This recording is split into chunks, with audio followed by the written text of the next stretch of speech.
General Munir पाकिस्तानियों के मुंह बंद करवा रहा है, उनकी जुबान पर जबरन ताला लगवा रहा है।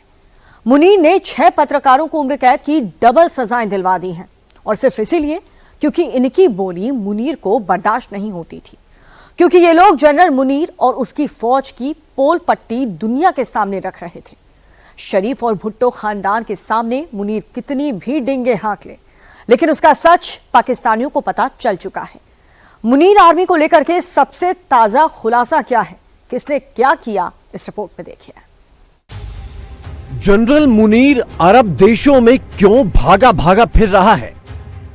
We cannot fight a war with India for more than 15 days maximum। फिर हम जाएं, भागें, लोगों के पैर पड़े, अमेरिका के पैर पड़े, रशिया के पैर पड़े, चाइना के पैर पड़े।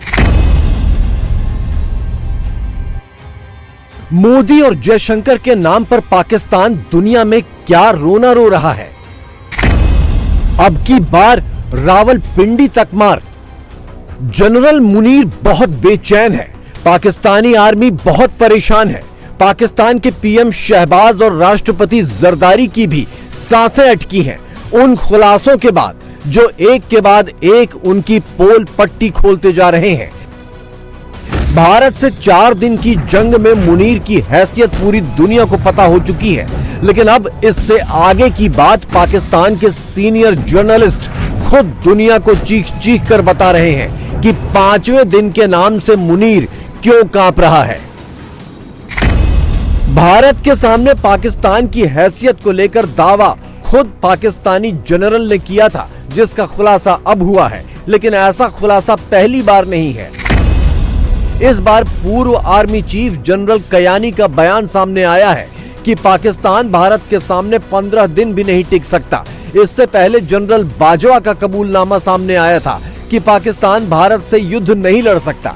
जनरल कयानी ने कहा था कि अगर युद्ध हुआ तो 15 दिन के अंदर हमें अमेरिका और चीन के हाथ पैर जोड़ने पड़ेंगे, और जनरल बाजवा ने कहा था कि जंग से बेहतर है कि भारत से दोस्ती कर ली जाए। परवेज मुशर्रफ के बाद पाकिस्तान के आर्मी चीफ बने जनरल अशफाक परवेज कयानी का कबूलनामा ऑपरेशन सिंदूर में 100% से भी ज्यादा सही साबित हुआ। ऑपरेशन सिंदूर शुरू हुआ तो पाकिस्तान अमेरिका के पैर पकड़ने दौड़ा, लेकिन 15 दिन में नहीं, सिर्फ 4 दिन में। और अब डर है कि ऑपरेशन सिंदूर 2 जाने कब शुरू हो जाए। पाकिस्तानी आर्मी के अंदर यह चर्चा है कि इस बार मोदी रावलपिंडी के अंदर घुसकर मारेंगे और लंबा मारेंगे। इसीलिए जब ढाका में जयशंकर पाकिस्तानी संसद के स्पीकर से हैंडशेक करते हैं तो पाकिस्तान 5 दिन बाद भी इस हैंडशेक का मतलब सोच सोच कर खौफ से शेक होता रहता है। मुनीर को मोदी से तो खौफ है ही, पाकिस्तान के अंदर अपने लोगों से भी खौफ है। उसकी बुलेट प्रूफ जैकेट और बुलेट प्रूफ केबिन की खबरें तो पहले ही बाहर आ चुकी हैं। खबर यह भी है कि उसने अपनी बेटी की शादी फौजी हेडक्वार्टर के अंदर करवाई है और बिल्कुल चुपचाप करवाई है। मुनीर से न पाकिस्तान संभल रहा, न पाकिस्तान के विदेशी संबंध संभल रहे। जिन अरब देशों को वो अपना सगा मानता था वो आपस में लड़ पड़े हैं, तो पाकिस्तान की बिसात ही क्या। ट्रंप से नजदीकियों के चक्कर में चीन चिढ़ गया सो अलग, और अब ट्रंप मुनीर को यूज करने के बाद कब थ्रो कर दें कोई ठिकाना नहीं। तो फिलहाल मुनीर के बस में है क्या? शायद बस इतना, अमेरिका के जिस मकान में ये आग लगी है वो पाकिस्तानी पत्रकार मोईद पीरजादा का घर है। मोईद पीरजादा मुनीर की पोल खोलने वालों में सबसे आगे हैं और जनरल मुनीर उनके घर में आग लगवा रहा है।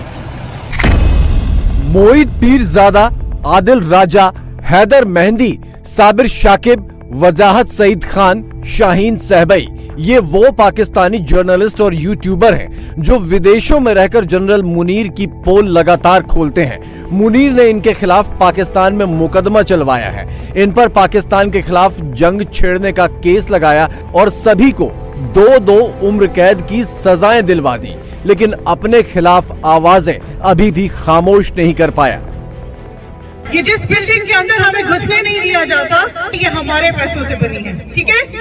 ये पाकिस्तानी अवाम के पैसों की है और यहाँ का बैठा हुआ हर बंदा पाकिस्तानी अवाम का सर्वेंट है। प्रॉब्लम ये हो गई है कि पाकिस्तान के मुलाजिम हमारे ऊपर हमारे गए हैं। तो मैं पाकिस्तानी कौम से पूछना चाहती हूँ कि आप कब इनको अपने सरों से उतारेंगे।